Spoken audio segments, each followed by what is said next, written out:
Pozdrav, dobrodošli u edukativni video Županijske udruge Slijepi Split. Danas ćemo vam pričati o tome kako slijepe osobe žive, rade, obrazuju se, pa krenite s nama.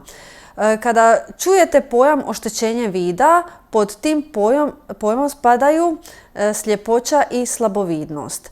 I sada ćemo malo pričati o definicijama sljepoće i slabovidnosti. Slijepa osoba je ona osoba koja ima do 5% ostatka vida na boljem oku.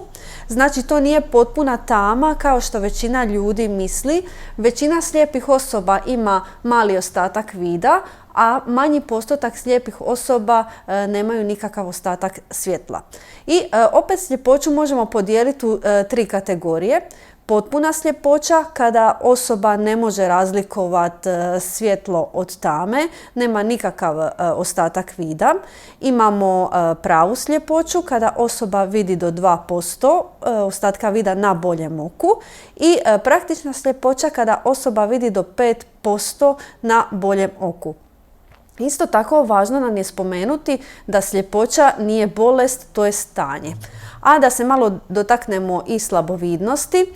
Slabovidnost je stanje kada osoba i uz pomoć kontaktnih leća i naočala ne može postići 100% vidnu oštrinu. Tako da ja volim reći i pitati tko od vas nosi naočale i kad ljudi kažu da nosim naočale, ali s naočalama vidite čitat, vidite lica, vidite sve, ali postoje ljudi koji ne mogu i uz pomoć naočala čitati dobro, ne mogu raspoznavati lica i to spada pod slabovidnost. A sada će vam moj kolega pričati o uzrocima i nastancima sljepoće.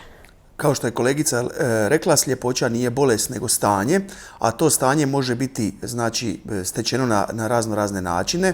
3 su nekakva glavna načina na koji se može oslijepiti, to je steći to stanje. Prvi je urođena sljepoća, to je kada se dijete ili rodi slijepo ili oslijepi u jako ranoj dobi svoga života. To se može dogoditi jer se za vrijeme trudnoće nije razvilo oko, očni živac ili centar za vid u mozgu ili primjerice nakon rođenja kada se djeca rode ranije pa su u inkubatoru, prije se jako često događalo da zbog velike doze kisika dijete u inkubatoru ostane slijepo. Zatim imamo sljepoće koje su uzrokovane samim bolestima oka. Tu su primjerice često glaukom, ablacija retine ili nekakve genetske bolesti poput Stargardt disease ili retinitis pigmentoze. I treći način je bolesti koje nisu vezane uz oko, dakle nisu bolesti oka, nego su nekakve druge bolesti organizma. To su primjerice najčešći dijabetes ili multipla skleroza.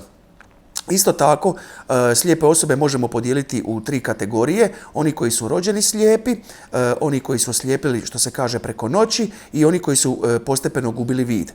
Osobe koje su rođene slijepe ne poznaju svijet kako ga poznajemo mi, znači njima nekakve visine, prostor sam po sebi ili boje ne znače ništa. Oni mogu naučiti da postoji plavo, zeleno, crveno, no međutim oni to nikada nisu vidjeli i ne mogu te boje razumjeti, niti ih mogu, kao što ih primjerice mogu ja u svojoj glavi prisjetiti se ili zamisliti.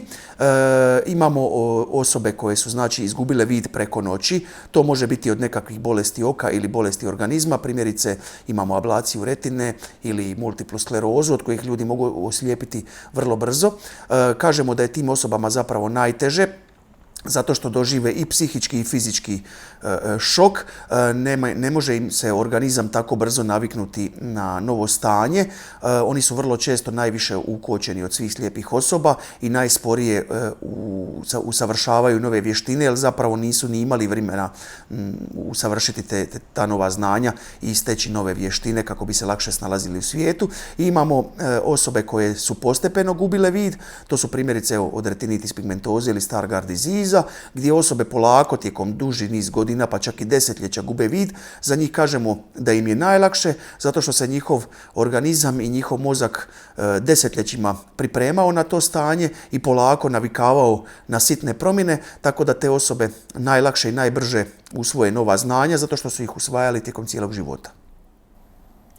I Da se još dotaknemo malo brojki i statističkih podataka. U Hrvatskoj imamo negdje oko 5000 slijepih osoba, a osoba sa oštećenjem vida ukupno je oko 22.000.